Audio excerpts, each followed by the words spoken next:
Dan di antara keutamaan salat malam itu adalah waktu yang sangat lezat untuk bermunajat kepada Allah Subhanahu wa taala, terutama jika seorang salat malam di sepertiga malam yang terakhir.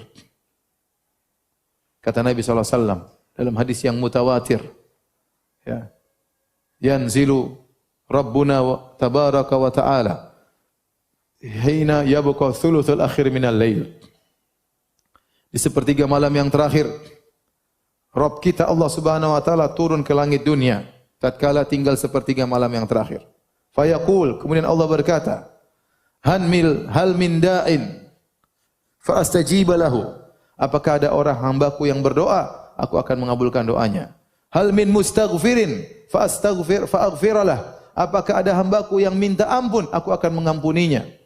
Hal min sa'ilin fa utiya su'lah. Apakah ada hambaku yang memohon, aku akan kabulkan permohonannya. Ya akhi, subhanallah, apalagi yang kurang. Arhamur rahimin, Allah yang Maha Pengasih lagi Maha Penyayang. Allah yang Maha Kaya turun ke langit dunia mencari hamba-hambanya yang sangat fakir, sangat miskin, penuh dengan dosa. Apalagi kurang baiknya Allah Subhanahu wa taala. Ibarat kalau ada orang kaya keluar dari rumahnya kemudian mencari orang miskin. Tapi apa ada orang kaya seperti itu? Ini zat yang Maha Kaya mendekatkan dirinya kepada hamba-hamba Allah Subhanahu wa taala. Terus Anda tidak bangun di malam waktu yang sangat mulia tersebut. Anda masih ngorok, masih bermimpi, mimpi mau jadi orang kaya, bangun masih miskin. Mimpi dapat bidadari, bangun bidadari dunia istri. Ya, kalau Anda ingin mewujudkan mimpi Anda, bangun dari mimpimu, berdoa kepada Allah Subhanahu wa taala. Betapa banyak masalah bisa hilang dengan salat malam. Ya akhi, semua perkara di tangan Allah Subhanahu wa taala.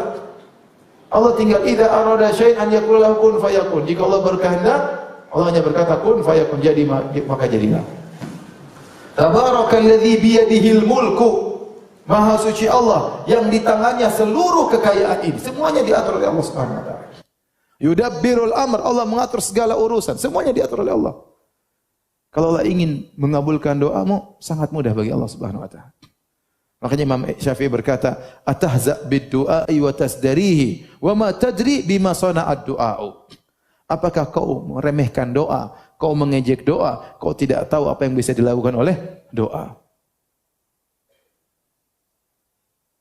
Bangun malam berdoa kepada Allah Subhanahu wa taala.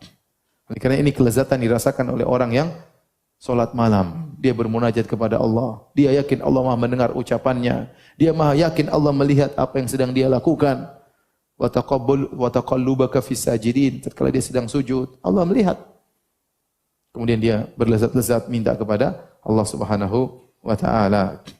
Oleh karenanya Tawus heran, suatu hari Tawus bin Kaisan, salah seorang salaf, ya, dia melewati di rumah seorang, kemudian dia ngetuk pintu cari orang tersebut di waktu sahur, maka dikatakan orang itu sedang tidur. Maka dia heran, kok bisa di waktu sahur orang itu tidur? Kalau kita enggak heran, kita kok bisa di waktu sahur orang itu bangun? Kita heran ya. Ibarat kalau kita zaman sekarang, kok bisa lagi Piala Dunia jam 3 malam kamu tidur gimana? Final Piala Dunia kamu kok tidur ya? Kalau kita zaman sekarang seperti itu. Kalau para salaf dahulu, kok bisa jam 3:30, jam 4, waktu sahur orang tidak bangun berdoa kepada Allah Subhanahu wa taala. Allah sedang turun mencari hamba-hambanya. Saatnya Anda bangun cari muka kepada Allah. Saatnya Anda bangun cari perhatian Allah. Saatnya Anda bangun minta kepada Allah Subhanahu wa taala. Di pagi hari mengeluh sana sini. Ya fulan utang saya banyak. Ya fulan saya enggak punya anak. Ya fulan rezeki saya, usaha saya macet. Ya fulan, ya fulan. Bangun malam ya akhi. Mengeluh kepada Allah, minta kepada Allah Subhanahu wa taala. Seorang penyair berkata, "Labistu thawbar raja wan nasu qad raqadu." Aku memakai pakaian pengharapan. Orang-orang sedang tidur pulas. Wa kumtu ashku ila maulaya ma ajidu. Lalu aku bangun, aku salat malam, aku keluhkan kepada Rabbku apa yang aku dapatkan berupa kesulitan. Wa qultu ya uddati fi kulli naibatin wa man alaihi likashfi dhurri a'tamidu. Dan aku berkata, wahai zat tempat aku mengharap di setiap musibahku, zat yang aku bersandar untuk menghilangkan penderitaanku. Ashku ilaika umuran anta ta'lamuha. Ya Rabbku, aku mengeluhkan kepada engkau perkara-perkara yang kau sudah tahu tentang kesulitan-kesulitanku. Mali ala himliha sabrun wala jaladu. Sungguh aku tidak mampu memikul kesulitan-kesulitan tersebut. Waqad badatu yadi bidzulli mu'tarifan ilaika ya khairu man muddat ilaihi yadu. Aku telah mengadahkan kedua tanganku dengan mengakui kehinaanku.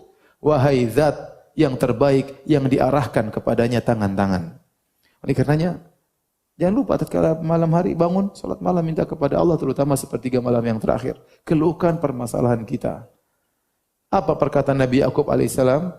Innama ashku bathi wa huzni ilallah. Sungguhnya aku ini hanya mengeluhkan penderitaanku kepada siapa? Allah Subhanahu wa taala. Banyak orang ada masalah, dia ngeluhkan kepada orang, ngeluh kepada ustaz, ngeluh kepada kawannya. Dia lupa untuk berkeluh kesah kepada Allah Subhanahu wa taala. Maka seorang jangan lupa untuk sisihkan waktu untuk salat malam.